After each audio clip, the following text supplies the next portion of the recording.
Hi everyone, welcome on math came classes. आज हम लोग पढ़ेंगे एसिड बेस केमिस्ट्री। तो आज हमें अपना चैप्टर स्टार्ट करना है। एक नया चैप्टर है जिसका नाम है एसिड बेस केमिस्ट्री, या फिर आप कह सकते हो कि acids and basis in chemistry. तो आप लोग हेडिंग डाल सकते हैं फटाफट चैप्टर की। सबसे पहले तो एक काम कर लीजिए, क्या कि अपना जो आज हमें चैप्टर स्टार्ट करना है वो क्या है, acids and basis. Acids and basis in chemistry. Chemistry में एसिड्स और बेसिस क्या होते हैं, आज उसकी सारी की सारी बातें आपको यहां पर इस चैप्टर में पढ़नी है। तो इसका मतलब है कि एसिड बेस केमिस्ट्री भी कह सकते हो इस चैप्टर को, या फिर acids and basis in chemistry भी कह सकते हो। तो आप जरा ध्यान से समझो इस चैप्टर में हम क्या करने वाले हैं। हमारी जो प्यारी केमिस्ट्री है भाई, अभी तक हम लोग जो केमिस्ट्री है उसमें काफी कुछ होपफुली आप लोगों ने सीखा होगा, या फिर काफी सारी चीजें आप इस केमिस्ट्री चैप्टर में बहुत सारी चीजें सीखने लगे होंगे। ठीक है, तो जैसा कि हमें पता है कि केमिस्ट्री बेसिकली अपने साइंस का एक पार्ट है। ठीक है, और केमिस्ट्री के अंदर हम लोग डिफरेंट टॉपिक्स को वन बाय वन पढ़ते हैं।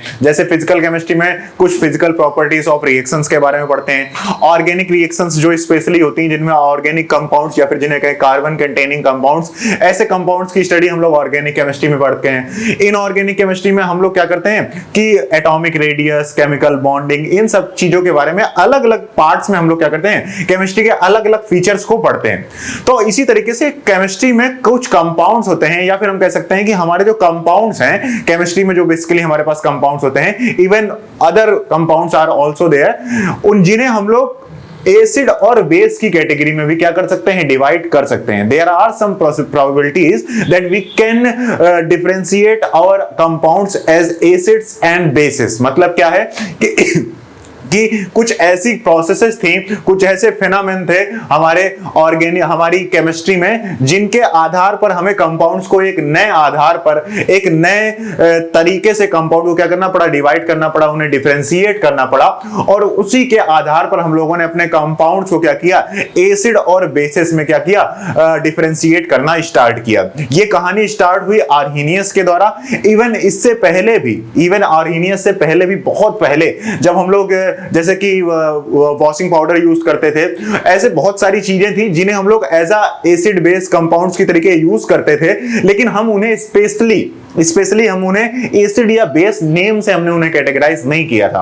हालांकि आज मैं आपसे एसिड कहता हूं कि एसिड क्या है, तो आप समझ जाओगे कि एसिड नाम से ही हमें कहीं ना कहीं एक फील आ जाती है कि आखिरकार एसिड क्या है, प्रोटॉन डोनर रहा होगा, इलेक्ट्रॉन एक्सेप्टर रहा होगा, इस तरीके की चीजें हमारे दिमाग में आ जाती हैं। लेकिन before some time, before 1850s, 1850 के पहले हमारे पास कुछ ऐसी रिएक्शंस थी, हमारे पास कुछ ऐसी रिएक्शंस थी जो कि बहुत ही ज्यादा मात्रा में क्या थी, एक्सोथर्मिक रिएक्शंस थी। हमारी सम रिएक्शंस और एक्सोथर्मिक ऐसी एक्सोथर्मिक रिएक्शंस थी जैसे कि जब हम लोग दो अपोजिट चार्जेस को आपस में मिलाया जाए तो एक तरीके से क्या होता है, उनका न्यूट्रलाइजेशन हो जाता था। न्यूट्रलाइजेशन होने से क्या होता था कि उनके अंदर जो चार्ज कैरेक्टर रहता था, उनके अंदर जो कोई स्पेसिफिक कैरेक्टर रहता है चार्जेस के बीच में, अगर उनको आपस में जोड़ दो तो वो क्या होते हैं, वो न्यूट्रलाइज हो जाते हैं, और उस न्यूट्रलाइजेशन प्रोसेस में काफी सारी एनर्जी भी रिलीज होती है। तो इसी तरीके के हमारे पास काफी सारे ऑर्गेनिक कंपाउंड्स थे, हमारे साथ काफी सारे केमिस्ट्री में हमारे साथ काफी सारे कंपाउंड्स थे,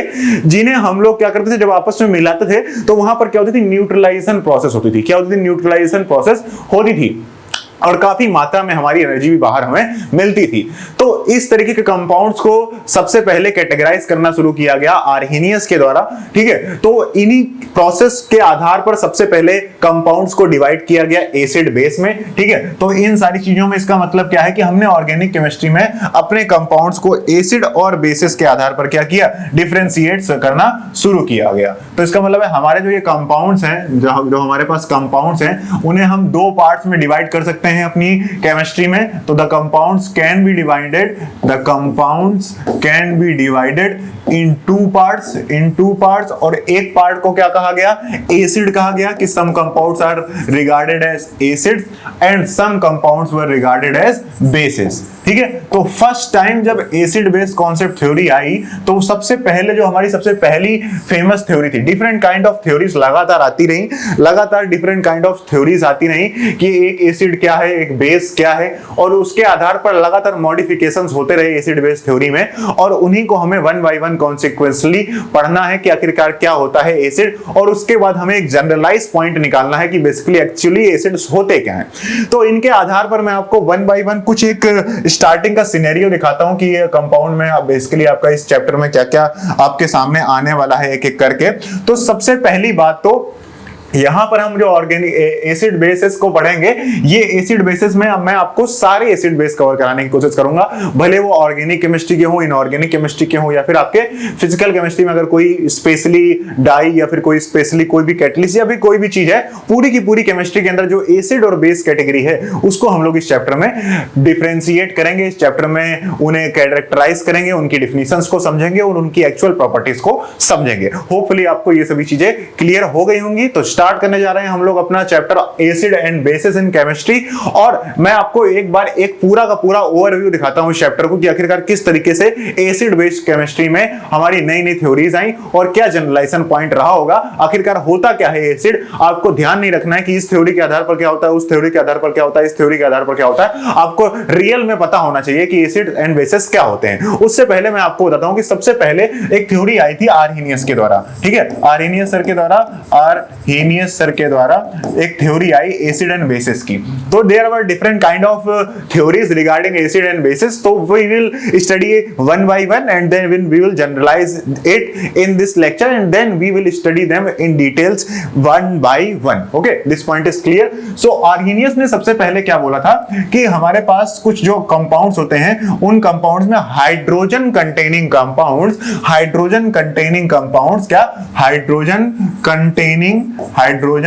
कंटेनिंग ये सबसे पहले फेमस थ्योरी थी, सबसे पहले जिसे काफी पॉपुलरिज्म मिला।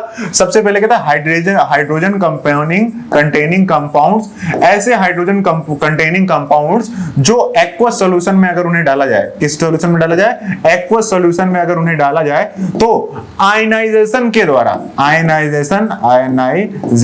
द्वारा वो क्या करते थे, सॉल्यूशन में H+ क्या करते थे, रिलीज करते थे। तो ऐसे आर्हेनियस के द्वारा सबसे पहले थ्योरी हमें क्या दी गई थी, आर्हेनियस सर के द्वारा हमें सबसे पहली थ्योरी ये दी गई कि आर्हेनियस सर के द्वारा हमें सबसे पहले थ्योरी की कि हाइड्रोजन कंटेनिंग कंपाउंड्स, मतलब इन्होंने स्टार्टिंग में जब जनरलाइज करना शुरू किया कि एसिड बेस क्या होते होंगे, तो इन्हें सबसे पहली जो इंपॉर्टेंट बात समझ में आई वो ये थी कि हाइड्रोजन कंटेनिंग कंपाउंड्स जो होते हैं वो जब एक्वस सॉल्यूशन में जाएंगे तो उनका आयनाइजेशन हो जाएगा, आयनाइजेशन से वो क्या कर देंगे, H+ देंगे। तो H+ देंगे तो यही आपकी क्या कहलाएगी, आर्हेनियस थ्योरी ऑफ एसिड्स। तो एसिड्स का अकॉर्डिंग टू आर्हेनियस ये होते हैं। अब बेसिस के बारे में अगर हम बात करें, अगर हम किसके बारे में बात करें भाई, बेसिस के बारे में बात करें, तो बेसिस के लिए इन्होंने क्या कहा, बेसिस के लिए इन्होंने कहा, सीधा सा पॉइंट बोला कि बेसिस का मतलब है कि हाइड्रोजन कंटेनिंग कंपाउंड्स दोस गिव्स OH आयन। उन्होंने क्या कहा, ये बात क्या बोली कि हाइड्रोजन कंपाउंड कंटेनिंग कंपाउंड जो OH आयन दे, आयनाइजेशन करने पर क्या दें, OH- दें, और वो भी एक्वस सॉल्यूशन में। तो ये क्या हो गए आपके, ये हो गए आपके बेसिस हो गए। तो सबसे इनिशियली सबसे जो नॉर्मल पॉइंट्स इनको समझ में आए आर्हेनियस सर को, उन्होंने उस आधार पर क्या किया, अपने एसिड्स और बेसिस को डिफरेंशिएट कर दिया। इसके बाद जब ये कहानी आगे बढ़ी, इसके बाद एसिड और बेसिस को और जनरलाइज करते हुए ब्रॉन्स्टेड और लॉरी ने एक अपनी थ्योरी दी, ब्रॉन्स्टेड लॉरी कॉन्सेप्ट जिसे कहा गया ब्रॉन्स्टेड एंड लॉरी कॉन्सेप्ट। तो ब्रॉन्स्टेड एंड लॉरी कॉन्सेप्ट हमारा बेसिकली क्या था, इन्होंने चीजों को और थोड़ा आसान किया और सीधा किया और चीजों को अच्छी तरीके से देखकर एसिड और बेसिस की प्रॉपर्टीज को देखकर इन्होंने कहा कि हमारे एसिड्स जो हैं वो H+ डोनर होते हैं। क्या होते हैं, H+ डोनर होते हैं, ठीक है। और हमारे जो बेसिस हैं वो क्या हैं, H+ एक्सेप्टर होते हैं, H+ एक्सेप्टर होते हैं। और इन दोनों को आपस में साथ में ये जो आपका एसिड होता है, ये एसिड इस बेस का कॉन्जुगेट एसिड कहलाता है, और ये जो एसिड है इसके लिए ये क्या कहलाएगा, इसका कॉन्जुगेट बेस कहलाएगा। तो ये थ्योरी कॉन्जुगेट एसिड बेस के नाम से भी काफी फेमस है, कॉन्जुगेट एसिड बेस थ्योरी। तो कॉन्जुगेट एसिड बेस थ्योरी क्या थी, इसने चीजों को और जनरलाइज किया। जैसे कि अगर आपने इससे पहले वाला पॉइंट देखा तो वहां पर एक पॉइंट आपके सामने क्या आया था, वो पॉइंट ये आया कि हमारे पास यहां पर काफी सारी बाउंड्री कंडीशंस थी इस डेफिनेशन में। क्या कि हमारा जो एसिड होना चाहिए वो हाइड्रोजन कंटेनिंग एसिड होना चाहिए, उसके बाद हाइड्रोजन होना चाहिए, और अगर वो एक्वस सॉल्यूशन में रहेगा तभी हम उसे एसिड डिफाइन कर सकते हैं। तो इन्हीं सारी चीजों को और भी आसान तरीके से और इसको जनरलाइज करके और ज्यादा स्टडी करके ब्रॉन्स्टेड लॉरी ने अपना कॉन्सेप्ट प्रपोज किया। उन्होंने कहा कि हमारे एसिड्स क्या होते हैं, H+ डोनर होते हैं, और बेसिस क्या होते हैं, H+ एक्सेप्टर होते हैं। इसका मतलब है कि एक जब कोई एसिड अपना कोई एसिडिक कैरेक्टर दिखाएगा तो उसके साथ कोई ना कोई दूसरा बेस भी प्रेजेंट होगा जो उसके प्रोटॉन को खा जाएगा, तो इसका मतलब है इसके लिए वो उसका बेस होगा, तो इसीलिए कहते हैं कि इसका कॉन्जुगेट बेस ये है। तो ये थ्योरी हमारी ब्रोंस्टेड-लॉरी कॉन्सेप्ट ने दी, ठीक है। अब इसके बाद बेसिकली एक और नई थ्योरी आई, उसे कहा गया लेविस की प्रोटॉन डोनर वो electron pair donor acceptor theory, ठीक है। और जनरलाइजेशन दिया इस चीज को और जनरलाइजेशन दिया गया लॉरी लेविस के द्वारा। तो लेविस सर ने हमसे क्या बताया, ठीक है, तो लेविस कॉन्सेप्ट हमारा क्या कहलाता है, लेविस कॉन्सेप्ट हमारा electron pair donor acceptor theory थी। उन्होंने चीजों को और आसान कर दिया, उन्होंने कहा प्रोटॉन नहीं, उन्होंने कहा कि प्रोटॉन डोनर एक्सेप्टर कुछ नहीं होता, उन्होंने कहा H+ के लेने और OH- के लेने देने से कुछ चीजें नहीं होती, यहां पर जो मेन काम है वो इलेक्ट्रॉन पेयर्स का है। तो हमारे लेविस जो भी हमारा कॉन्सेप्ट था लेविस कॉन्सेप्ट पर क्या कहा गया, लेविस कॉन्सेप्ट पर कहा गया कि भाई एसिड वो होंगे जो इलेक्ट्रॉन पेयर डोनेट कर सकते हैं, सॉरी इलेक्ट्रॉन पेयर एक्सेप्ट कर सकते हैं। तो इलेक्ट्रॉन पेयर एक्सेप्टर होते हैं, क्या होते हैं, एक्सेप्टर होते हैं हमारे एसिड, जिसके पास जितनी ज्यादा इलेक्ट्रॉन पेयर की रिक्वायरमेंट होगी वो उतना ज्यादा लेविस एसिड होगा। ऐसे कुछ पॉइंट्स यहां पर रिलेटिव स्ट्रेंथ के बारे में भी चीजें सामने आने लगी, ठीक है, जो कि पिछली थ्योरीज में रिलेटिव स्ट्रेंथ को, रिलेटिव एसिड बेस स्ट्रेंथ की चीजें हम लोग कंपेयर नहीं कर सकते थे। और बेसिस क्या कहलाए गए, बेसिस कहलाए गए इलेक्ट्रॉन पेयर डोनर्स। तो जो इलेक्ट्रॉन पेयर डोनेट कर सकते हैं उन्हें कैटेगराइज किया गया as electron pair donors, they are considered as bases according to Lewis theory, ठीक है। तो ये बात हुई लेविस के द्वारा। अब इसके बाद एक और जनरलाइजेशन इसी चीजों को और आगे बढ़ाया गया और अगला एक कॉन्सेप्ट दिया गया हमारा किसका, लक्स फ्लड कॉन्सेप्ट, जिसे क्या कहते हैं हम लोग, लक्स फ्लड कॉन्सेप्ट। तो वन बाय वन जरा ध्यान से एक एक को आप समझिए और फिर मैं इनके बीच की आपको सीक्वेंसिंग दिखाता हूं और जनरलाइजेशन दिखाता हूं, ताकि आपको आज के बाद एसिड बेस में कोई भी दिमाग में कंफ्यूजन बचे ही नहीं। तो बेसिकली क्या है, इसके बाद लक्स फ्लड कॉन्सेप्ट आया, लक्स फ्लड कॉन्सेप्ट। तो लक्स फ्लड कॉन्सेप्ट बेसिकली क्या था, इन्होंने क्या कहा, इन्होंने कहा कि अच्छा नहीं ऐसा नहीं होता है, कई जगह पर यह भी देखा गया कि इलेक्ट्रॉन पेयर की बात नहीं होती है, ऑक्साइड डोनर और ऑक्साइड एक्सेप्टर को भी, ऑक्साइड के डोनर और एक्सेप्टिंग नेचर के आधार पर भी हम लोग क्या कर सकते हैं, कंपाउंड को एसिड और बेसिस में क्या कर सकते हैं, डिवाइड कर सकते हैं।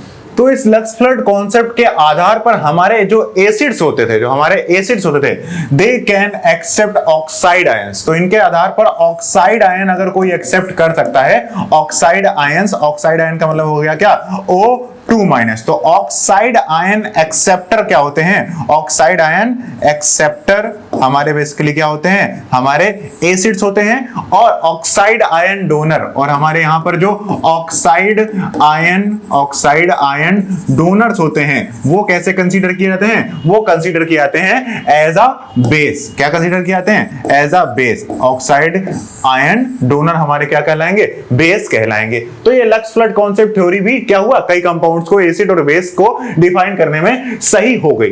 लेकिन इसके बाद जो कहानी में परिवर्तन आया वो आया सच्चाई में आखिरकार एसिड बेस क्या होते हैं। तो इसके बाद एक नया कॉन्सेप्ट आया जिसे कहा गया सॉल्वेंट बेस्ड डेफिनेशंस। मतलब सॉल्वेंट के आधार पर हम एसिड और बेस को कैसे डिफाइन करेंगे। और ये इतना बेहतरीन, इतना खतरनाक और इतना जनरलाइज पॉइंट था जिसे सुनकर बाकी सारी की सारी थ्योरीज के जो कॉन्सेप्ट्स थे वो सबको धीरे धीरे समझ में आने शुरू हो गए। इस चेंजमेंट के बाद जो आगे आने वाली एसिड बेस थ्योरीज थी वो एक्चुअल में एसिड बेस थ्योरी थी, क्योंकि हमने लगातार बहुत सारी थ्योरीज को पढ़कर बहुत कुछ एसिड और बेस के बारे में सीख लिया था। तो अगला जो हमारा अगला कॉन्सेप्ट आया उसे कहा गया सॉल्वेंट बेस्ड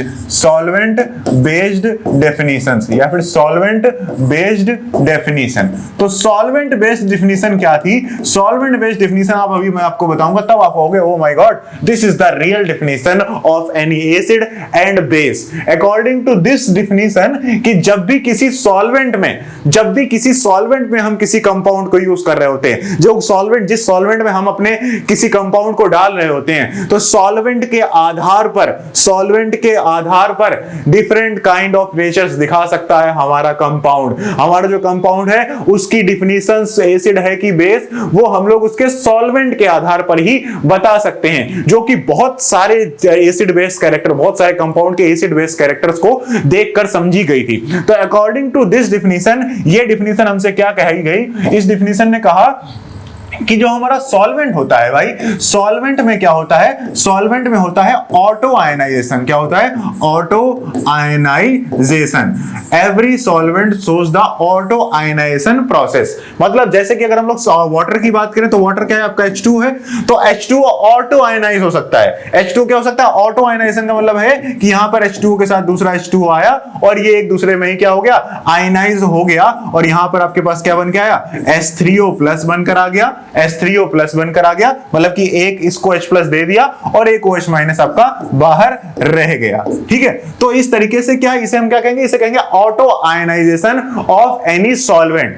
तो एसिड बेस, जो हमारी सॉल्वेंट बेस थ्योरी थी, इसने कहा कि भाई एसिड बेस कुछ नहीं होते हैं, एसिड बेस कुछ नहीं होते हैं। ये सिर्फ एक बात पर डिपेंड करती है एसिड बेस कॉन्सेप्ट की थ्योरी, अगर कोई कंपाउंड किसी सॉल्वेंट में मिलाया जाए, उसे किसी सॉल्वेंट में मिलाया जाए, तो सॉल्वेंट में मिलाने के बाद उस सॉल्वेंट के ऑटो आयनाइजेशन से बनने पर जो कैटायन बनता है, तो कोई भी ऐसा कंपाउंड जो सॉल्वेंट के ऑटो आयनाइजेशन से बनने वाले कंपाउंड का जो कंसंट्रेशन है, उस कंपाउंड का कंसंट्रेशन है, वो क्या कर दे? इंक्रीज कर दे। क्या कर दे? इंक्रीज कर दे। तो उस कंपाउंड को हम लोग क्या बोलेंगे? उस कंपाउंड को हम लोग बोलेंगे एसिड। क्या बोलेंगे भाई? एसिड बोलेंगे। आई बात समझ में? आपको ये बात क्लियर समझ में आई कि नहीं आई? जब भी कोई कंपाउंड किसी सॉल्वेंट में मिलाया जाएगा, तो सॉल्वेंट के ऑलरेडी हो रहे ऑटो आयनाइजेशन से बनने वाले कैटायनिक पार्ट का कंसंट्रेशन अगर बढ़ गया इस कंपाउंड की वजह से, तो इस कंपाउंड को उस सॉल्वेंट में एज अ एसिड कंसीडर किया जाएगा। और ये बात सुनकर, इस थ्योरी के आने के बाद, काफी सारी पुरानी थ्योरीज को लोगों ने सही तरीके से समझना शुरू कर दिया। जैसे कि हमारा जो H+ डोनर एक्सेप्टर और H+ का देना, H+ का एक्वस सॉल्यूशन में देना, ठीक है, और H+ का डोनर होना और आपका इलेक्ट्रॉन पेयर का डोनर होना, ये सारी की सारी बातों में एक चीज आपको साफ साफ दिख रही होगी, जब हम लोग इसको 1 by 1 और ओपन करके पढ़ेंगे, कि हर जगह पर क्या हो रहा था कि आपका H3O का कंसंट्रेशन क्या हो रहा था? बढ़ रहा था, जब हम लोग उसे वाटर में किसी कंपाउंड को मिला रहे थे। तो हर कोई घुमा फिरा के यही एक बात बोल रहा था कि ऐसा कंपाउंड जो क्या कर रहा हो? H3O+ का कंसंट्रेशन बढ़ा रहा हो, उसे एसिड कंसीडर किया जाएगा। तो इसलिए हम लोगों ने सॉल्वेंट बेस्ड डिफिनीशन निकाली, मतलब कि जो रिसर्च चल रही थी, उन्होंने सॉल्वेंट बेस्ड डिफिनीशन निकाली, और ये इतनी बेहतरीन डिफिनीशन थी जिसके आधार पर कंपाउंड्स को क्या किया गया? सॉल्वेंट के आधार पर एसिड और बेस पर डिफाइन किया गया। और इसी तरीके से आपका जो बेस कहलाया गया, वो बेस आपका क्या हुआ? बेस आपका जो कहलाया, वो बेस क्या हुआ कि अगर बेस को किसी सॉल्वेंट में मिलाया जाए, अगर बेस को किसी सॉल्वेंट में मिलाया जाए और उस सॉल्वेंट के ऑटो आयनाइजेशन से बन रहे कैटायनिक पार्ट को, बन रहे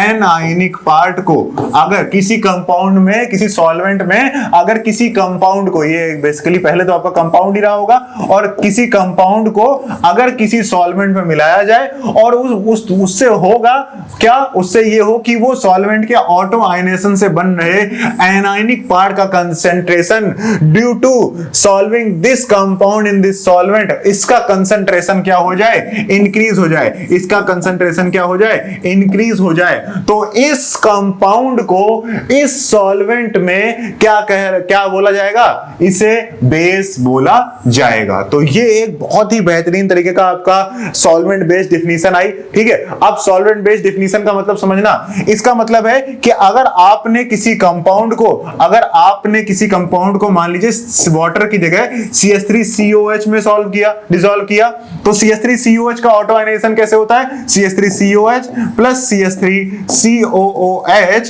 and then what will happen, then एक क्या करेगा, देखना जरा ध्यान से, इसका ऑटो आयनाइजेशन कैसे होगा? ऑटो आयनाइजेशन का मतलब है ये खुद ही अपने मन से आयनाइज हो जाएगा, और जैसे ही ये आयनाइज होगा तो इसके आयंस क्या करेंगे, इधर उधर चले जाएंगे। इसका मतलब है एक बन जाएगा CH3COOH2 पॉजिटिव। समझ रहे हैं आप बात, कि ये वाला पार्ट एक कोई दूसरा पार्ट किसी दूसरे पार्ट का प्रोटॉन खा जाएगा, और प्लस CH3CO माइनस, तो ये बन गया आपका क्या, एनायनिक पार्ट। तो इसका मतलब है कि अब मैं क्या करूं, अगर मैं अब इस कंपाउंड में, इस CH3COH सॉल्वेंट में अगर मान लीजिए मैंने NaOH को मिलाया, तो NaOH क्या करेगा? NaOH क्या करेगा? NaOH कुछ नहीं करेगा, किसी एक एसिड को पकड़ेगा और इस एसिड के सारे प्रोटॉन धड़ाधड़ सारे प्रोटॉन खा जाएगा और उसको किस में चेंज करता चला जाएगा? वाटर में चेंज करता चला जाएगा। इसका मतलब अगर रिलेटिवली देखें तो सॉल्यूशन में जो ये CH3CO माइनस है, इनकी संख्या क्या होने लगेगी? लगातार बढ़ने लगेगी। इसका मतलब है कि जब इस कंपाउंड को इस सॉल्वेंट में यूज किया जा रहा है तो इसके एनायनिक पार्ट का कंसंट्रेशन क्या हो रहा है भाई? इंक्रीज हो रहा है। तो इंक्रीज हो रहा है तो मतलब है कि इसे इस सॉल्वेंट में क्या कंसीडर किया जाएगा? बेस कंसीडर किया जाएगा। तो ये सॉल्वेंट बेस्ड जो डेफिनेशन थी, इसे भी अभी हम लोग और आगे अच्छी तरीके से सीखेंगे। तो ये मैं आपको बता रहा हूं कि मतलब जब सॉल्वेंट बेस आधार पर चीजों को और अच्छी तरीके से देखा गया, तब पाया और समझा गया कि oh my god, this is the real definition of acids and bases that have a generalisation of all before theories. ठीक है, उससे आने वाली पहली जितनी भी थ्योरीज थी उनको इसने बहुत ही बड़े लेवल पर जनरलाइज किया। लेकिन सॉल्वेंट बेस्ड डेफिनेशन सॉल्वेंट के आधार पर ही एसिड बेस को कंसीडर कर रही थी। गैसियस फेज में या फिर जहां पर सॉल्वेंट बेस ना किए, सॉल्वेंट को यूज ना किया जाए, तो वहां पर वो थ्योरी कहीं ना कहीं फेल होने लगी थी, वो उतनी ज्यादा सक्सेसफुल नहीं रही थी। तो इसके बाद क्या हुआ? इसके बाद इस चीजों को और जनरलाइज किया गया, और जनरलाइज करने के बाद एक नया कॉन्सेप्ट आया, एक नई थ्योरी आई एसिड बेस की, जिसे बोलते हैं सैंडविच कॉन्सेप्ट। इस कॉन्सेप्ट ने एसिड बेस थ्योरी को और ज्यादा हिलाकर रख दिया, और ज्यादा जनरलाइज करके रख दिया गया। मतलब जब ये थ्योरी आई तो इस तरीके से क्या था कि पिछला जो कुछ किया गया था उसी को और आसान कर दिया गया after coming the solvent base theory. और ये थ्योरी क्या हो गई? सॉल्वेंट से फ्री भी थी। ठीक है, तो इस थ्योरी के अकॉर्डिंग क्या था कि कोई भी जो आपका एसिड होता है, वो क्या होता है? वो होता है आपका इलेक्ट्रॉन डोनर, इलेक्ट्रॉन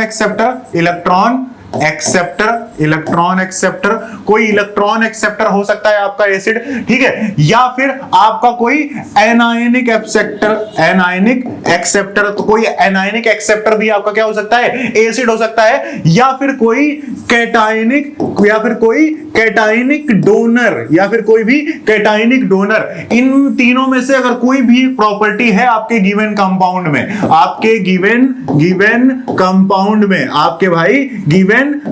में, ध्यान से समझते रहिएगा। गिवन कंपाउंड में क्या है कि आपका कोई भी गिवन कंपाउंड है, अगर उसके अंदर इलेक्ट्रॉन एक्सेप्टिंग एबिलिटी है, या फिर उसके अंदर कोई एक एनायनिक एक्सेप्टर एबिलिटी है, तो एनायनिक जैसे कि आपका क्या था? ऑक्साइड डोनर था, ऑक्साइड एक्सेप्टर एसिड था ना, और इसी तरीके से आपका कोई कैटायनिक डोनर। तो यहां पर कैटायनिक डोनर का मतलब हो गया कि सॉल्वेंट बेस्ड जो आपकी थ्योरी थी ना, जिसने कहा था कि आपका जो कैटायनिक चार्ज सिस्टम है, जो आपका कैटायनिक का कंसंट्रेशन बढ़ा दे, तो कैटायनिक कर दिया इन्होंने H+ और OH- नहीं बोला। तो ये भी एक काफी बेहतरीन थ्योरी थी, जिसने कहा कि आपका बेसिकली एसिड क्या है? आपका एसिड है कोई भी इलेक्ट्रॉन डोनर, कोई भी एनायनिक डोनर, या फिर कोई भी cationic electron acceptor, anionic acceptor, और या फिर कोई भी कैटायनिक डोनर आपका एसिड कहलाता है। तो आपका जो ये सैंडविच कॉन्सेप्ट था, ये कॉन्सेप्ट लेविस कॉन्सेप्ट से काफी ज्यादा मिलता जुलता था, क्योंकि लेविस कॉन्सेप्ट ने क्या कहा था कि इलेक्ट्रॉन पेयर पेयर एक्सेप्टर होता है। इन्होंने क्या कहा था, मेन जो डिफरेंस होता है वो क्या होता है, इन्होंने कहा कि इलेक्ट्रॉन पेयर एक्सेप्टर, जबकि यहां पर यूसाइनविच कॉन्सेप्ट्स के आधार पर एसिड कौन होगा, वहां पर इलेक्ट्रॉन पेयर का भी एक्सेप्टेंस हो सकता है, वहां पर पार्शियल इलेक्ट्रॉन का भी एक्सेप्टिंग हो सकती है। तो पार्शियली इलेक्ट्रॉन को अगर एक्सेप्ट किया जा रहा है तो वो भी इस थ्योरी के अकॉर्डिंग क्या होगा, आपका एसिड कहलाएगा। ये मेन डिफरेंस था किसके, लेविस कॉन्सेप्ट और यूसाइनविच कॉन्सेप्ट के बीच में। तो जरा वन बाय वन अब चीजों को जरा ध्यान से देखो, और यहां पर मैं आपको एक चीज दिखाने जा रहा हूं जहां पर हम जनरलाइज करेंगे अपने एसिडिक कैरेक्टर को, कि किसी कंपाउंड का एसिडिक कैरेक्टर क्या होता है। चलो जरा ध्यान से देखिएगा, सबसे पहला जो आपका एसिड कैरेक्टर आया था, ये क्या आया था कि कोई कंपाउंड जब प्रोटॉन दे रहा है, मतलब वो अपने अंदर से H+ दे रहा है, मतलब कि अपने अंदर से किसी कैटायन को बाहर निकाल रहा है। ठीक है, अगला जो कॉन्सेप्ट था, बेसिकली अगला जो कॉन्सेप्ट था उसको ध्यान से देखिए।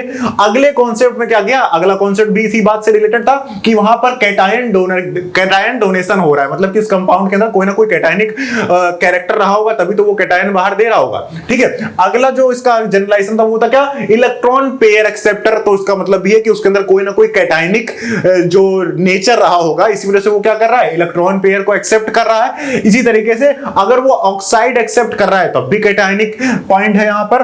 और इसके बाद जो आपका सॉल्वेंट बेसिस थी, सॉल्वेंट बेसिस में भी कहीं ना कहीं यही हो रहा था कि कंपाउंड के द्वारा एसिड कैटायनिक पार्ट के कंसंट्रेशन को इंक्रीज कर रहा था। और इसी को फाइनलाइज करने के बाद हमारी ये यूसाइनविच कॉन्सेप्ट आया था। और अकॉर्डिंग टू दिस बेस क्या हो जाएगा, बेस हो जाएगा इलेक्ट्रॉन एक्सेप्टर या फिर इलेक्ट्रॉन डोनर, या फिर कोई एनायनिक स्पीसीज डोनर, या फिर कैटायनिक स्पीसीज एक्सेप्टर। ये क्या कहलाएगा आपका, ये कहलाएगा बेस।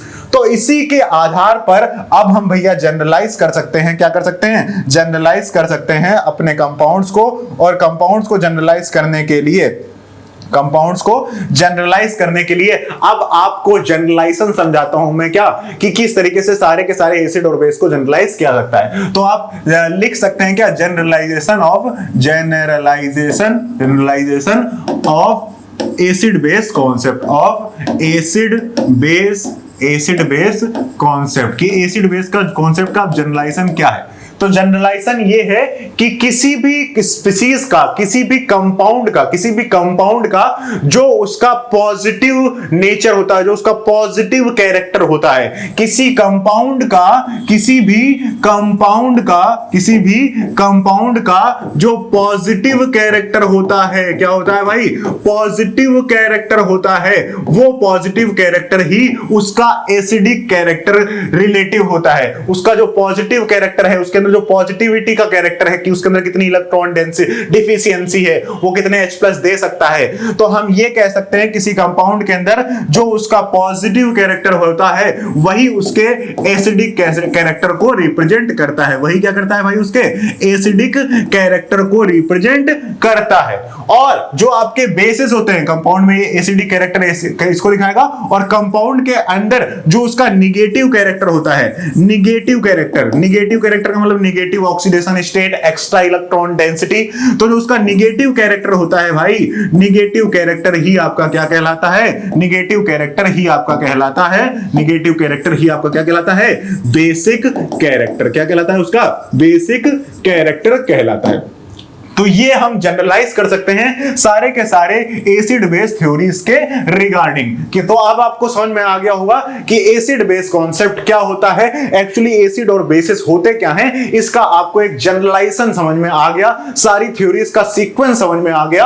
और जब हमें ये चीज जनरलाइज हुई कि positive character actually acidic character होता है और आपका negative character actually basic character होता है, तो इसी के आधार पर हमने ये चीज एक और अपना एक दिमाग लगाया। वो दिमाग क्या था आपका, वो दिमाग ये था आपका कि हमने ये सोचा, या फिर साइंटिस्ट ने ये सोचा कि इसका मतलब है कि किसी कंपाउंड में, इसका मतलब है कि अगर कोई हमारा कंपाउंड दिया हुआ है, तो उस कंपाउंड में पॉजिटिव कैरेक्टर जो है उसका क्या है, जो उसका पॉजिटिव कैरेक्टर है वो उसका अगर एसिडिक कैरेक्टर है, इसका मतलब है कि हाईएस्ट पॉजिटिव कैरेक्टर जहां पर पर होगा, क्या होगा, हाईएस्ट, जहां पर हाईएस्ट पॉजिटिव कैरेक्टर होगा, हाईएस्ट पॉजिटिव कैरेक्टर, जहां पर हाईएस्ट पॉजिटिव कैरेक्टर पाया जा रहा होगा, जहां पर हाईएस्ट पॉजिटिव कैरेक्टर पाया जा रहा होगा, उसका मतलब है वो हाईएस्ट एसिडिक इन नेचर होना चाहिए। क्या होना चाहिए, वो हाईएस्ट एसिडिक इन नेचर होना चाहिए। तो वो क्या होगा आपका, हाईएस्ट एसिडिक इन नेचर होगा। वो क्या होगा आपका, हाईएस्ट एसिडिक इन नेचर होगा। बोलो भाई, होगा कि नहीं होगा? ये बात क्लियरली समझ में आई आपको या नहीं आई? इसी तरीके से अगर आपके किसी कंपाउंड में हाईएस्ट निगेटिव कैरेक्टर है, अगर उसके पास हाईएस्ट निगेटिव कैरेक्टर है, तो बोल दो भाई, हाईएस्ट निगेटिव कैरेक्टर का मतलब हाईएस्ट बेसिक कैरेक्टर। क्या हो गया मतलब इसका मतलब हो गया हाईएस्ट बेसिक कैरेक्टर हो गया भैया। क्या मतलब हो गया, हाईएस्ट बेसिक कैरेक्टर हो गया। तो इसी को जब आगे समझा गया, इन्हीं पॉइंट्स को जब अच्छी तरीके से और जनरलाइज किया गया, तो इसी के बाद एक और बेहतरीन थ्योरी आपके सामने लाई गई। इसका मतलब हुआ कि आपका जो H+ होता है, H+, अब हाईएस्ट एसिडिक कैरेक्टर का मतलब क्या हुआ, हाईएस्ट पॉजिटिव कैरेक्टर का मतलब क्या हुआ, हाईएस्ट पॉजिटिव कैरेक्टर को हम हाईएस्ट पॉजिटिव इलेक्ट्रॉन डेंसिटी से रिलेट कर सकते हैं कि नहीं कर सकते हैं? बोलो बोलो बोलो। इसे हाईएस्ट हाईएस्ट पॉजिटिव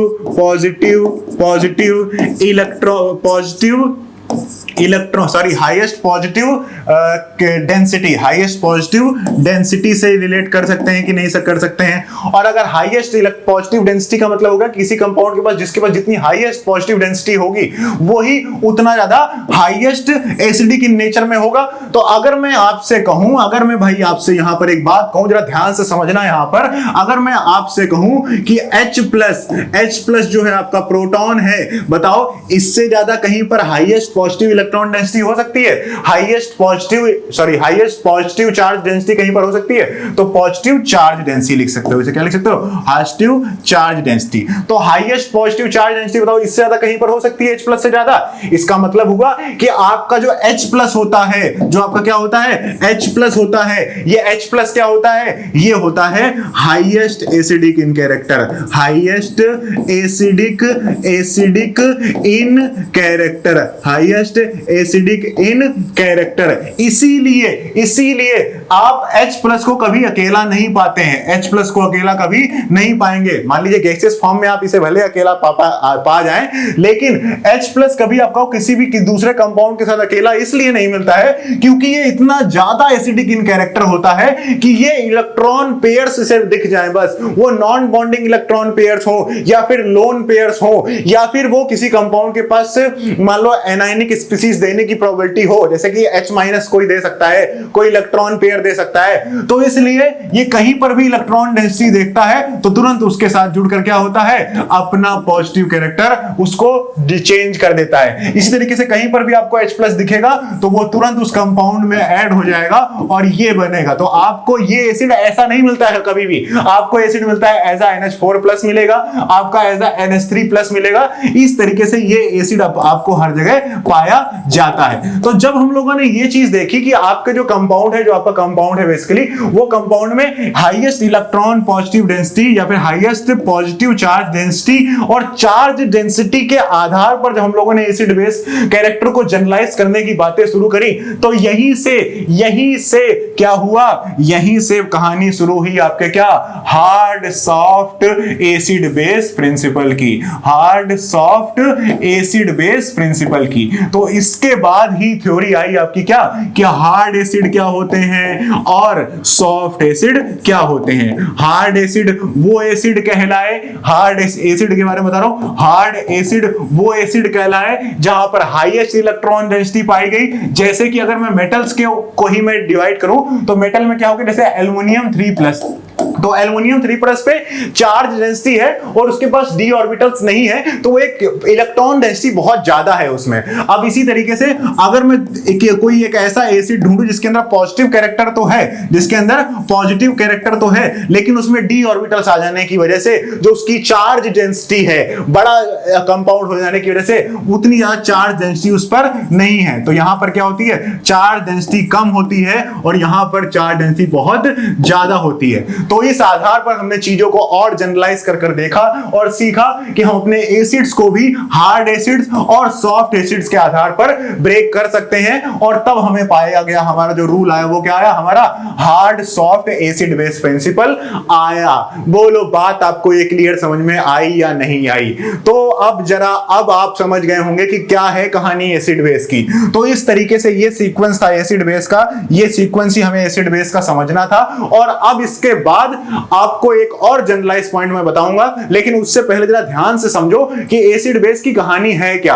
यहां पर कुछ अलग नहीं है, कोई नई थ्योरी नहीं होती है, कोई एक थ्योरी किसी दूसरी थ्योरी को, ये बात ध्यान से सुनो, कोई एक थ्योरी किसी दूसरी थ्योरी को कॉन्ट्रडिक्ट नहीं करती है। कोई भी एक थ्योरी किसी दूसरी थ्योरी को कॉन्ट्रडिक्ट नहीं करती है। जबकि एक थ्योरी कहती है कि आपकी बात सही है, लेकिन उसमें ये पॉइंट भी ऐड कर लो। जैसे कि अगर एक ग्रुप डिस्कशन चल रहा हो और ग्रुप डिस्कशन में आपको क्या करना हो, एक कंक्लूजन पॉइंट निकालना हो, तो किसी ने अपना एक पॉइंट ऑफ व्यू दिया, किसी ने दूसरे ने अपना पॉइंट ऑफ दिया, तो वहां पर एक कंस्ट्रक्टिव पॉइंट ऑफ व्यूज मिलते हैं। वहां पर क्या होता है, एक की बात सही है, दूसरी बात जोड़ी गई, तीसरी बात जोड़ी गई, और आफ्टर दिस एक जनरलाइजेशन पॉइंट निकाला गया, और उसके बाद आई आपकी hard soft acid base principle. तो आपको पता होना चाहिए कि hard soft acid base principle आप क्यों पढ़ रहे हो। आपको पता होना चाहिए कि solvent based acid base theory क्या होती है और एक्चुअल में एसिड का कैरेक्टर का मतलब क्या होता है। अलग अलग थ्योरीज का मतलब ये नहीं होता है कि किसी ने आर्हेनियस कॉन्सेप्ट पर थ्योरी बोली तो एसिड ही है। अब जिसने सही तरीके से समझाया उस तरीके पर क्या होता है, कोई एसिड अलग अलग तरीके से कैटेगराइज किया जाता है। तो एक बार फिर से लेआउट देखते हैं। लेआउट क्या देखते हैं कि सबसे पहले आए थे भैया हमारे आर्हेनियस जी। तो आर्हेनियस जी ने बोला क्या कि एक्वस जो हमारा देगा हमारा H+, वो हमारा क्या कहलाएगा, एसिड कहलाएगा। अभी मैं सिर्फ एसिड बता रहा हूं, ठीक है। बेसिस मतलब उसके जो कॉन्सिक्वेंसेस हो जाएंगे या फिर जो उसका अपोजिट हो जाएगा वही हमारा बेस कहलाएगा। तो H+ कंटेनिंग कंपाउंड जो हमारा कंपाउंड होगा वो क्या हो जाएगा, हमारा एसिड कहलाएगा। इसके बाद आए भाई ब्रॉन्स्टेड जी, ब्रॉन्स्टेड लेविस। तो ब्रॉन्स्टेड लेविस कॉन्सेप्ट आया था। ब्रॉन्स्टेड लेविस कॉन्सेप्ट ने क्या कहा कि नहीं ऐसा नहीं है, H+ डोनर आप कहो, सिर्फ आप क्या कहो, आप कहो H+ डोनर कहो, बस आप कहो कि एसिड क्या है, सिर्फ H+ डोनर है, बाउंड्री कंडीशन बताओ, ये बात गलत है। फिर इस चीज को और अच्छी तरीके से समझा गया तो आपका लेविस कॉन्सेप्ट आया। लेविस कॉन्सेप्ट ने कहा नहीं भाई ऐसी बात नहीं है, आप लोग की बात सही है, लेकिन कई अगर मैं इसको और जनरलाइज करूं तो मैं कह दूंगा कि इलेक्ट्रॉन पेयर जो आपका एक्सेप्टर होगा, इलेक्ट्रॉन पेयर जो आपका एक्सेप्टर होगा वो क्या कहलाएगा, वो आपका कहलाएगा एसिड कहलाएगा, ठीक है। जैसे कि उन्होंने कहा कि अगर H+ कोई दे रहा है, इसका मतलब अगर कोई H+ दे रहा है तो वो इलेक्ट्रॉन पेयर ले सकता है। ऐसी कुछ कहानियां इन्होंने लेविस एसिड ने दूसरे कंपाउंड्स को देकर इलेक्ट्रॉन पेयर एक्सेप्टर के आधार पर क्या किया, लेविस कॉन्सेप्ट दिया। अब इसके बाद क्या हुआ, इसके बाद लक्स फ्लड जी आए। लक्स फ्लड ने क्या कहा कि अच्छा नहीं रुको, ऐसा सुनो, इलेक्ट्रॉन पेयर नहीं, आप कहो कि ऑक्साइड एक्सेप्टर, आप कहो कि ऑक्साइड एक्सेप्टर। उनका कहने का मतलब था कि आपकी सारी बातें सही है, लेकिन कुछ कंपाउंड में आपका ये भी नेचर पाया जा रहा था। तो यहां पर कमियां क्या दिख रही थी कि सबकी अपनी अपनी कहानी सही थी। सब अपने जिन कंपाउंड्स में जिन्होंने काम किया उन्होंने उन कंपाउंड्स के आधार पर एसिड बेस को डिवाइड किया, लेकिन किसी ने एक जनरलाइजेशन नहीं दिया। और सबसे पहला जो खतरनाक जनरलाइजेशन आया वो क्या आया आपका, सॉल्वेंट बेस्ड। तो ये सॉल्वेंट बेस्ड जो आपका, क्योंकि अभी हम इस थ्योरीज को 1 by 1 डीपली पढ़ेंगे तो हम हर थ्योरी में सॉल्वेंट इफेक्ट और अलग अलग तरीके के इफेक्ट्स भी देखेंगे कि आपका एंट्रोपिक इफेक्ट क्या होता है, ठीक है। आपको ये सब चीजें बहुत देखने को मिलती होंगी, हो सकता नहीं मिलती होंगी तो मैं आपको बताऊंगा कि एंट्रोपिक इफेक्ट कहीं पर होते हैं, कहीं पर इंथैल्पिक इफेक्ट होते हैं। तो कब एंट्रोपिक इफेक्ट कंसीडर करना होता है, कब एंथैल्पिक इफेक्ट कंसीडर करना होता है, तो इन सब चीजों को अभी हम लोग 1 by 1 डिटेल डिस्कशन करने वाले हैं। लेकिन इस लेक्चर में मैं आपको चीजों को बहुत आसान तरीके से समझा रहा हूं कि आप पहले ये सीख तो जाओ, ये नहीं कि बस यहां से ये थ्योरी पढ़ ली, वहां से वो थ्योरी पढ़ ली और चीजों को सही से समझ नहीं पा रहे। तो आप एक बार सही से समझ जाओ। तो सॉल्वेंट बेस्ड जो थ्योरी आई, उन्होंने चीजों को परिवर्तित करके रख दिया। इन्होंने कहा कि यहां पर सारे, इनकी एक जो कमी थी वो ये थी कि इनके आधार पर सारे के जो सारे सॉल्वेंट होते हैं वो क्या करते हैं, ऑटो आयनाइजेशन दिखाते हैं, ऑटो आयनाइजेशन दिखाते हैं। ठीक है, बस ये एक छोटी सी इनकी कमी थी। लेकिन इस थ्योरी के आने के बाद आगे आने वाली थ्योरीज में बहुत क्रांतिकारी परिवर्तन हुए, बहुत बड़े बड़े परिवर्तन हुए जो ज्यादा समय तक चेंज नहीं हुए। जैसे ये थोड़े समय के बाद ये चेंजेस हो रहे थे, ये चेंजेस कम हो गए, मतलब एक स्टेबल थ्योरी की तरफ हम लोग धीरे धीरे बढ़ने लगे। तो सॉल्वेंट बेस्ड थ्योरी ने क्या कहा आकर, सॉल्वेंट बेस्ड थ्योरी ने हमसे ये कहा आकर कि अगर कोई भी कंपाउंड हम मिलाएंगे, कोई भी कंपाउंड हम मिलाएंगे, तो कोई कंपाउंड अगर उस सॉल्वेंट के ऑटो आयनाइजेशन से बनने वाले कैटायनिक पार्ट का इलेक्ट्रॉन डेंसिटी या फिर उसका कंसंट्रेशन अगर इंक्रीज कर देगा तो वो हमारा क्या कहलाएगा, एसिड कहलाएगा। तो ये चीज जब आई, जब ये थ्योरी आई, तो इसके बाद चीज लोगों ने दूसरी तरीके से एक नई सोच के द्वारा, एक नई सोच के साथ एसिड बेस को देखना और समझना शुरू किया। और इसके बाद ये जो आपका सैंडविच कॉन्सेप्ट आया, सैंडविच जो कॉन्सेप्ट जो आया, इन्होंने और जनरलाइज कर चीजों को और खोल कर रख दिया। और इन्होंने कहा कि कोई भी आपका जो एसिड होता है, जो आपका कोई भी एसिड होता है, ये एसिड क्या होता है, ये एसिड कुछ नहीं होता है, कोई भी एक ऐसा कंपाउंड जो इलेक्ट्रॉन पेयर नहीं, इन्होंने इलेक्ट्रॉन पेयर भी नहीं बोला, इन्होंने कहा इलेक्ट्रॉन एक्सेप्टर, ठीक है, या फिर निगेटिव आयन एक्सेप्टर, या फिर निगेटिव आयन एक्सेप्टर, ठीक है, और पॉजिटिव आयन डोनर, और पॉजिटिव आयन डोनर जो होता है आपका डोनर जो पॉजिटिव आयन डोनर होता है वो क्या कहलाता है, एसिड कहलाता है। तो इसका मतलब हुआ कि जो अभी तक हम लोग ऐसे पढ़ रहे हैं ना कि ये थ्योरी के अकॉर्डिंग, ये थ्योरी के अकॉर्डिंग, ये थ्योरी के अकॉर्डिंग, ये तो अब आपको समझ में आना शुरू हो गया होगा कि एक्चुअली कहानी है क्या, एसिडिक कैरेक्टर होता क्या है। तो आप इस बात को ध्यान रखना कि आपने कितनी बेहतरीन तरीके से एसिड बेस्ड कैरेक्टर को समझा है। तो जब ये बात हमको सारी समझ में आ गई कि एसिड क्या होते हैं, electron acceptor, negative ion acceptor या फिर पॉजिटिव आयन डोनर होते हैं, तो इसके आधार पर एक चीज और हमने जनरलाइज कर ली। वो जनरलाइज क्या करी कि इसका मतलब है कि जो आपका एसिड होता है, मतलब जो आपका कंपाउंड होता है, उसके अंदर जो पॉजिटिव कैरेक्टर्स होते हैं, क्या होते हैं, जो उसका पॉजिटिव कैरेक्टर है, वो पॉजिटिव कैरेक्टर क्या होता है, उसका एक्चुअली एसिडिक कैरेक्टर कहलाता है। क्या कहलाता है, एसिडिक कैरेक्टर कहलाता है। ये बात भी क्लियर हुई हमको। और इसी आधार पर हम लोगों ने समझा कि अब पॉजिटिव कैरेक्टर को क्या बोला जाए, तो इसका मतलब पॉजिटिव कैरेक्टर से मतलब है हमारा पॉजिटिव, इसका मतलब है हमारा पॉजिटिव चार्ज डेंसिटी से। किससे, पॉजिटिव चार्ज डेंसिटी से। इसका मतलब ये हुआ कि किसी कंपाउंड के पास अगर हम एसिड को ही देख लें तो हम ये कह सकते हैं कि जो हमारा एसिड है, अगर हम इसी में अगर आगे बात को घुमाएं, वो क्या होगी कि अगर हमारा कोई एसिड है, तो अगर किसी एसिड के बाद ज्यादा पॉजिटिव चार्ज डेंसिटी अगर बहुत ज्यादा है, तो इसका मतलब है कि हम लोग चार्ज डेंसिटी के आधार पर, पॉजिटिव और नेगेटिव चार्ज डेंसिटी के आधार पर हम लोग क्या कर सकते हैं, एसिड और बेसिस को और डिवाइड कर सकते हैं। तो फिर हम लोगों ने क्या किया, एसिड्स को डिवाइड किया किसमें, हार्ड एसिड्स में, हार्ड एसिड्स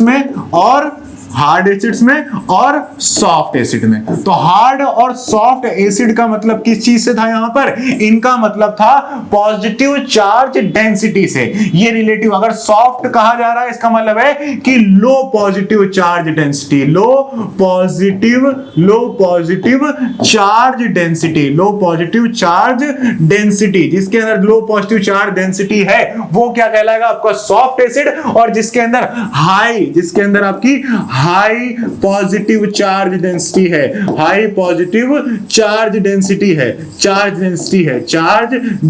है, वो क्या कहलाएगा आपका भैया शक्तिमान। ठीक है, तो वो कहलाएगा आपका हार्ड एसिड। तो ये एसिड बेस थ्योरी में जो hard soft acid base principle आप कॉपी में उठाते हो, उसकी डेफिनेशन पढ़ते हो और बस उसके बाद शुरू हो जाते हो। तो पहले समझा करो चीजों को, पहले सारी की सारी थ्योरीज पढ़ने के बाद उनका जनरलाइजेशन पढ़ा करो। ऐसे ही किसी भी थ्योरी पर किसी भी चीज को पढ़कर रटना भूल जाओ, चीजों को सही तरीके से पढ़ना शुरू कर दो अब। ठीक है, तो इसका मतलब हो गया hard soft acid base principle क्यों आया, कैसे से आया और वो क्या बताता है अब ये जिंदगी में आप कभी भी नहीं भूलोगे। तो आज हमने इस चैप्टर में मैंने आपको सिर्फ इंट्रोडक्शन दिया है। हमने इस चैप्टर में क्या किया है, सिर्फ इंट्रोडक्शन दिया है कि एसिड और बेसिस होते कैसे हैं, एसिड और बेस एक्चुअली होते क्या हैं। अब हमारा काम क्या है, अब हमारा काम यह है कि वन बाय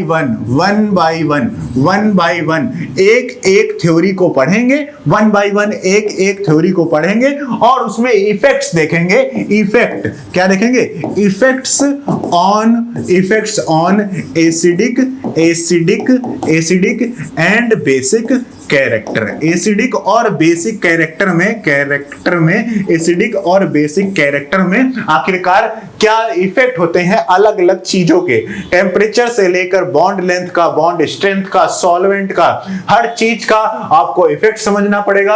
और एसिडिक कैरेक्टर को सबसे पहले तो हमें यह समझना पड़ेगा कि एसिडिक कैरेक्टर और बेसिक कैरेक्टर में अगर इनकी स्ट्रेंथ को आपस में कंपेयर करना जाए तो उसमें कौन कौन से पैरामीटर्स होते हैं जिनको ध्यान में रखना होता है। जैसे कि आपका एंट्रोपिक पैरामीटर होता है, जैसे कि आपका इंथैल्पिक पैरामीटर होता है और जैसे कि आपका बहुत सारी चीजें आपकी वन बाय वन हम सबकी सब कंसीडर करेंगे। सॉल्वेंट का क्या फर्क पड़ता है, तो ये सॉल्वेंट के फर्क तो अलग चीजें हैं, लेकिन एंट्रोपिक फैक्टर, इंथैल्पिक फैक्टर, ये कुछ ऐसे फैक्टर्स हैं जो हर जगह आपको देखने को मिलेंगे। और ये जो फैक्टर्स होते हैं ये कब कौन डोमिनेट करता है उसके आधार पर ही हम लोग क्या करते हैं, अलग अलग सिचुएशंस में अलग अलग तरीके से एसिडिक और बेसिक स्ट्रेंथ को समझते हैं।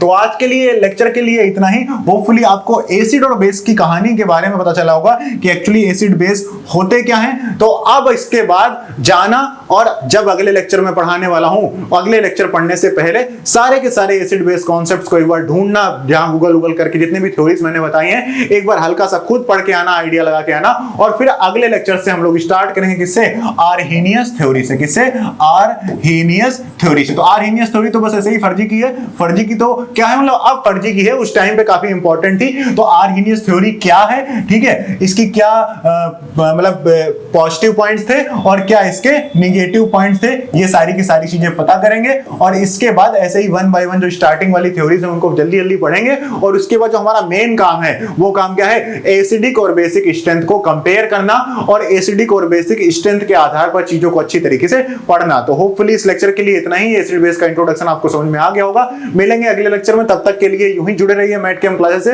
और अपनी पढ़ाई को कंटिन्यूअस रखिए।